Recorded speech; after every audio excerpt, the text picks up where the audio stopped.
নমস্কার বন্ধুরা, আমি শুভঙ্কর। চলো তোমাদের সঙ্গে একটা নতুন ভিডিও নিয়ে শেয়ার করতে চলেছি। এটা দেখো, এটা হচ্ছে যুব সাথীর ফর্ম। আর এই ফর্মটা কিভাবে ফিল আপ করতে হয় চলো তোমার দিকে দেখাই। তাই এখানটা হচ্ছে যে যার ছবি মারতে হবে। এই ধরুন, এই পাসপোর্ট সাইজ ছবিটা এখানে কালার দিলেই ভালো হয়। কালার ছুটে এখানে বস করে দিবে। আর এই উপরটায় যে যার ফর্ম ফিল আপ করবে তার নামটা লিখবে উপরটায়। যার নাম ধরুন শুভ, সে শুভ কাবরি বা কি এখানে নাম লিখে দিবেন। বা অনেকে এই জেরক্সের এই ছবির উপর থেকেও অনেকে নাম লিখতে পারো। ইংরাজিতে বড় হাতের অক্ষর পূরণ করুন, মানে যা লিখবে সব বড় হাতে লিখতে বলে। এটা হচ্ছে দুয়ারা সরকারের রেজিস্ট্রেশন নাম্বার, মানে এখানটায় রেজিস্ট্রেশন নাম্বার দিতে হবে দুয়ারা সরকারে।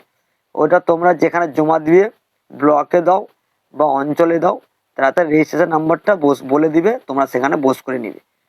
তোমাদের যে আধার কার্ডের যে নাম্বারটা আছে এখানটায় বস করে নিবে।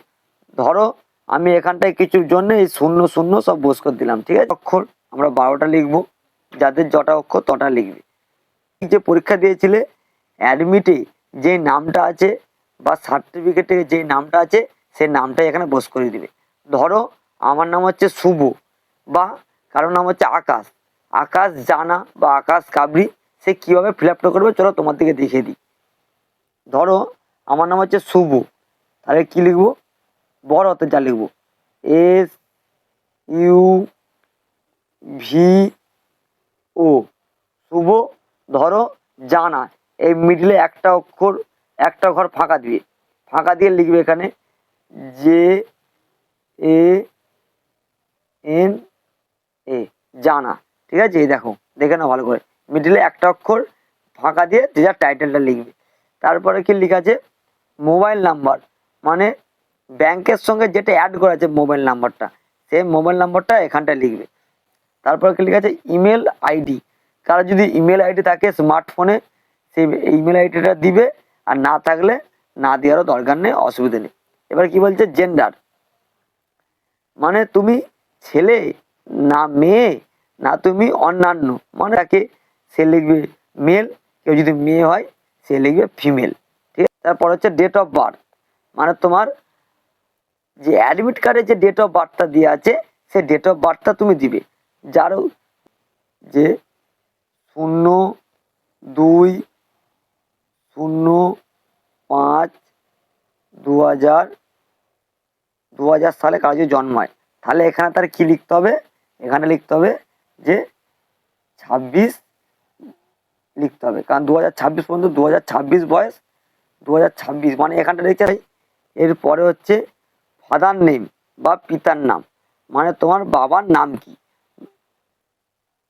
ধরে নাও তোমার বাবার নাম হচ্ছে স্বপন, তাহলে তুমি কিভাবে লিখবে? এখানটা লিখবে, ধরো বড় হাতের যা লিখবে বড় হাতের, এখানে লিখবে SWAPAN,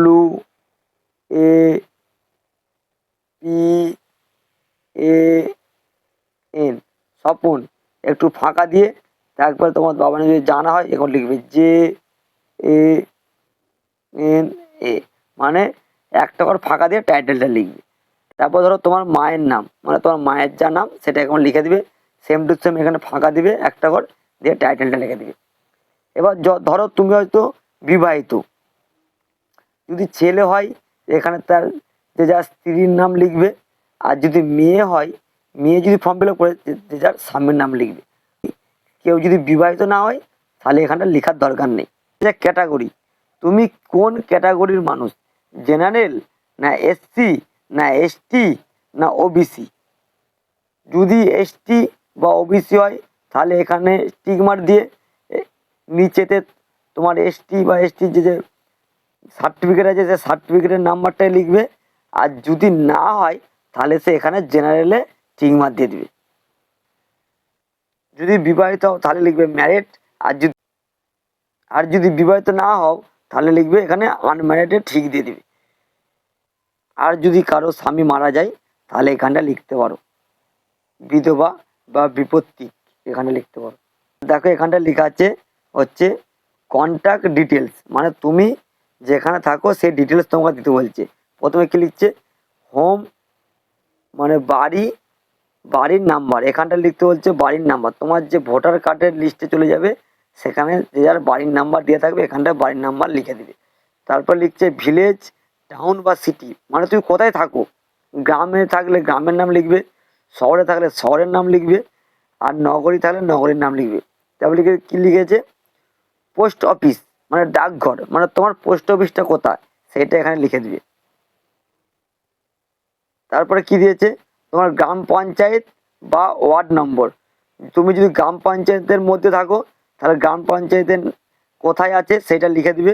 যদি ওয়ার্ডে থাকো ওয়ার্ডটা কোথায় সেটা এখানে লিখে দিবে। ব্লকে কেউ কেউ যদি পৌরসভায় আন্ডারে থাকে তাহলে পৌরসভা আন্ডারে লিখে দিবে। কেউ যদি কর্পোরেশনে থাকে তাহলে সে কর্পোরেশন লিখবে। আমরা যেহেতু থাকি ব্লকে আমরা লিখে দেবো এখানে ব্লক শ্যামপুর 2 নম্বর। তারপরে কি দিচ্ছে থানা, মানে তুমি কোন থানার মধ্যে বসবাস করো।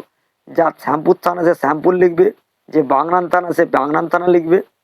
তারপরে কি দিচ্ছে ডিস্ট্রিক্ট, মানে জেলা, তুমি কোন জেলায় বসবাস করো। তারপরে তোমার পিনকোড নাম্বার এখানে লিখে দিবে। আর এখানে স্টেট মানে রাজ্যটা লিখতে হবে না, এখানটায় লেখা আছে ওয়েস্ট বেঙ্গল। এটা হচ্ছে একটা ফর্ম হয়ে গেল। আরেকটা ফর্ম আছে, চলো তোমার দিকে সেই ফর্মটা আমি দেখাই। প্রাথমিক বা সমতুল্য পরীক্ষা বিবরণ, মানে তুমি এখানটা লিখেছে রোল, এখানে দিয়েছে নম্বর, এখানে দিয়েছে কোন বছর তুমি পরীক্ষা দিয়েছো। এই অ্যাডমিট কার্ডটা সবারই আছে, যারা যারা মাধ্যমিক পরীক্ষা দিয়েছো এই অ্যাডমিট কার্ডের এই রোল লেখা আছে, এটা নম্বর, আর কোন বছর পরীক্ষা দিয়েছো। এই যে 2012 আমার যেমন দেওয়া আছে, তোমাদের যে আজ যেমন দেওয়া থাকবে সেখানটা লিখে দেবে। এখানে রোল লিখে দিবে, এখানে নম্বর লিখে দিবে, আর এখানটায় বছর লিখে দিবে। তারপর চলো এখানটা লেখা আছে বোর্ড, মানে তুমি কোন বোর্ডের আন্ডারে পরীক্ষা দিয়েছো। কেউ দিয়েছে WBBSE, কেউ দিয়েছে CBSE, দিয়েছে ICSE, কেউ দিয়েছে WBBME, কাছ থেকেও দেয়, সে এখানটায় কেটে দিয়ে এখানটায় কোন বোর্ড থেকে দিয়েছে সেখানটা লিখে দিবে। অতএব আমরা সবাই দিয়েছি WBBSE, তো অতএব এখানটা ঠিক মার দিয়ে দেবো। এই যে এখানটায় আছে এখানটায় সবাই ঠিক মার দিয়ে দেবো। শিক্ষাগত যোগ্যতা সর্বোচ্চ কত, কেউ যদি মাধ্যমিকের পরেও পড়াশোনা করে সে তাহলে এখানটা লিখবে। আমি ধরো উচ্চ মাধ্যমিক পর্যন্ত পড়েছি তাহলে কি লিখবো HS। আর কেউ যদি মাধ্যমিক পর্যন্ত থাকে তাহলে কি লিখবে MP। যে উচ্চ মাধ্যমিক থেকে পড়বে সে লিখবে HS, যে মাধ্যমিক থাকবে সে লিখবে MP। আর যদি কেউ গ্র্যাজুয়েশন তাহলে পড়াশোনা করে সে তাহলে গ্র্যাজুয়েশনটা লিখে দিবে। বর্তমান পেশা, মানে তুমি বর্তমান কোন কাজের সঙ্গে যুক্ত। তুমি যেহেতু এখানে ফর্ম ফিল আপ করছো তাহলে এখানে এমপ্লয়েডটাই এখানটা লিখবে, লিখে দিলেই ভালো। এখানটা লিখে দিবে বড় হাতের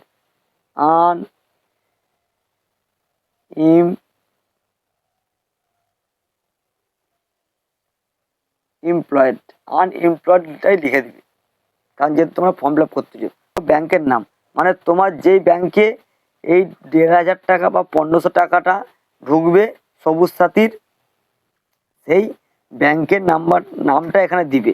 মানে তোমার যেইটা ফোন নাম্বারের সঙ্গে অ্যাড করা আছে বা লিঙ্ক করা আছে সেই নামটা এখানে দিবে। কারো ধরো আছে স্টেট অফ ব্যাংক, কারো আছে ব্যাংক অফ ইন্ডিয়া, এখানটা লিখে দিবে। তারপরে কি লেখা আছে ব্যাংক ব্রাঞ্চ নাম, মানে হচ্ছে ব্যাংকের শাখা, মানে যার যেমন কারো শ্যামপুর আছে কারো বাংলান আছে সেইখানটা লিখে দিবে। তারপরে কি লেখা আছে ব্যাংক অ্যাকাউন্ট নাম্বার, মানে এখানটায় অ্যাকাউন্ট নাম্বারটাই ভালো করে লিখবে, নাহলে অন্য কারো কাছে টাকা চলে যেতে পারে, ঠিক আছে। আর এখানটায় কি লেখা আছে IFSC কোড, মানে ব্যাংকের অ্যাকাউন্টের দেখবে প্রথম পৃষ্ঠায়, ব্যাংকের বইয়ের প্রথম পৃষ্ঠাতে দেখবে এই দুটো থাকবে, ব্যাংক অ্যাকাউন্ট আর IFSC কোডটা, এই দুটোই থাকবে। এখানে তোমার যে যা লিখে দিবে। আর দেখো এখানটা কি লিখছি যে অন্য কোনো সরকারি সাহায্য পান কি আপনি। যদি সরকারি সাহায্য পান তাহলে এখানটায় হ্যাঁ লিখবে, আর যদি না পাও তোমরা সবাই না লিখবে। তোমরা পাওনি বলেই তো এখানে ফর্মটা ফিল আপ করছো, তাহলে সবাই নাটা লিখে দিবে। অনুগ্রহ করে উপযুক্ত ব্যাংকের টিক দিন, মানে এই কি তুমি জমা দিচ্ছ নথিগুলো যদি থাকে তোমার এখানটায় ঠিক মারতে বলছে। এখানটা তো লেখা আছে মাধ্যমিক বা সমতুল্য পরীক্ষার অ্যাডমিট কার্ড, মানে অ্যাডমিট কার্ডের তোমার এই জেরক্সটা দিয়ে দিতে হবে, আর এখানটা টিকমেট দিবে। তারপরে কি লেখা আছে, মাধ্যমিক বা সমতুল্য পরীক্ষার মার্কশিট বা শিক্ষাগত যোগ্যতা সার্টিফিকেট, বা শিক্ষাগত যোগ্যতা সার্টিফিকেট, তুমি যে পাস করেছো সেই সার্টিফিকেটের জেরক্সটা দিয়ে এখানটায় টিকমেট দিবে। আর তারপর দিয়েছে আধার কার্ড, ভোটার কার্ড, আধার কার্ড ভোটার কার্ডের জেরক্স লাগবে, দিয়ে এখানে টিক মারবে। ব্যাংকের অ্যাকাউন্টের পাসবইয়ের প্রথম পাতা, তোমার যে ব্যাংকের বইয়ে হচ্ছে 1500 টাকাটা ঢুকবে, সেই টাকা ব্যাংকের বইয়ের প্রথম পাতাটা এখানটা জেরক্স করতে হবে। যদি না থাকে তাহলে একটা বাতিল চেক লিখে আছে, বাতিল চেক জেরক্স করে দিলেও হবে। তারপর ধরো এখানটায় চলে আসো, তারপর লেখা আছে তুমি যেই ডেটে জমা দিবে সেই ডেট নাম্বারটা এখানটায় দিতে হবে। আর যে জমা দিবে তার সিগনেচার, আবেদনকারীর সিগনেচার এখানটা লিখতে হবে, পুরোটাই আবেদনকারীর সিগনেচারটা লিখতে হবে। আর ধরো এই এখানটায় তোমার দিকে অফিসারেরা ছিঁড়ে দিবে কাগজটা, কারণ তুমি পরে কম্পিউটারে চেক করতে পারবে তোমার হয়েছে কি হয়নি, এটা তোমাকে রাখতে হবে। এখানটায় কি লেখা আছে, দুয়ারে সরকারি রেজিস্ট্রেশন নম্বর, এই যে প্রথমে যে রেজিস্ট্রেশন নাম্বারটা দিয়েছিলে সেই এখানেও সেম টু সেম এই রেজিস্ট্রেশন নাম্বারটা লিখতে হবে। তারপর লেখা আছে দেখো আয়ের পর যে জমা দিবি তার নামটা লিখতে হবে এখানে। তারপর লেখা আছে সন, ডটার বা ওয়াইফ, মানে তুমি কি হও, যে যে যার সম্পর্কে হও সে তার সম্পর্কে টিক মেরে এখানটায় তার নাম লিখে দিবে। যার ছেলে আছে সে তার বাবার নাম লিখবে, যার স্বামী আছে, যে স্বামী হয় সে তার এখানে স্বামীর নাম লিখবে, কারো যদি মেয়ে হয়, কেউ যদি মেয়ে হয় সে তার বাবার নাম লিখবে এখানটায়। আর দেখো এখানটায় লেখা আছে অ্যাপ্লিকেশান নম্বর, মানে তুমি কোন ডেটে জমা দিচ্ছ এখানটায় লিখে দিবে। আর তোমার মোবাইল নাম্বার, এই মোবাইল নাম্বারটা এখানে লিখে দিবে। আর এখানে আধার কার্ড নাম্বার, আধার কার্ড নাম্বারটাও এখানটায় লিখে দিবে। আর এখানটায় তুমি যে ডেটে জমা দিচ্ছ এখানটা লিখে দিবে। আর এখানটায় হচ্ছে লিখতে হবে না, সে অফিসারেরা এখানটায় সই করে দেবে, ঠিক আছে। আর এই বিষয়ে যদি আর কোনো কারো কিছু জানতে চাও, যদি কারো বুঝতে অসুবিধা হয় তাহলে আমাকে এই বিষয়ে কমেন্ট করবে, তাহলে আর আমি পরে বলে দেবো তোমার কোনো বিষয় যদি ভুল থাকে।